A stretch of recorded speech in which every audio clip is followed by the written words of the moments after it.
नाज़रीन, आदलपुर में करबला के शहीदन के भेटा पेश करण लाइ मातमी जुलूस बरामद किया वियो। उन हवाले से पेश है माजिद अली कलवड़ की ही रिपोर्ट।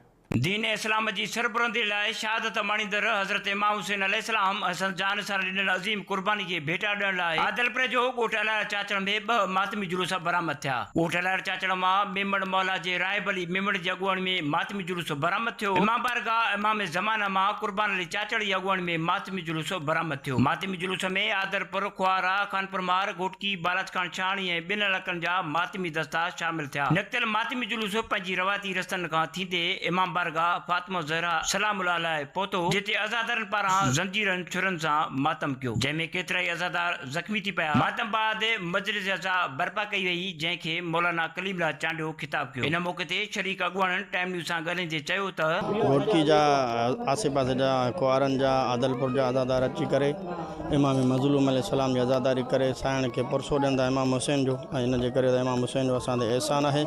जेको बि रसूलुल्लाह जो उम्मती आहे, पूरी कायनात इमाम हुसैन अलैहिस्सलाम जो इहो एहसान आहे त हुन दीन इस्लाम बचायो। अॼु जेके मस्जिदनि में आज़ान मिले थी पई, इहो इमाम मज़लूम इमाम हुसैन अलैहिस्सलाम जे सदक़े में मिले थी पई। तो हुसैन मुँह मजा है, मां हुसैन मजा आया। ऐं जीअं न मौला इमाम हुसैन जे लाइ मौला इमाम हुसैन कुर्बानी ॾिनियूं, करबला जे मैदान में ही 72 शहीद थिया। दीन इस्लाम ते जॾहिं ख़तरो आयो, नाने जे दीन ते ख़तरो आयो, त इमाम हुसैन कुर्बानी ॾेई करे चयो, अगरि नाने जी मूंसां एॾी मोहबत हुई त मां हुसैन खे बि नाने सां मोहबत आहे। अचो भालो, अचो तीरो, मूं ते वसो, मां नाने जे दीन जे लाइ पाण खे कुर्बान करे हिन दीन खे बचाईंदुसि। सही रसूल ख़ुदा सल्लल्लाहु अलैहि वसल्लम आहे, हुन लाजवाल कुर्बानी ॾिनी आहे जंहिंजी का मिसाल दुनिया में मिले ई कोन थी पई।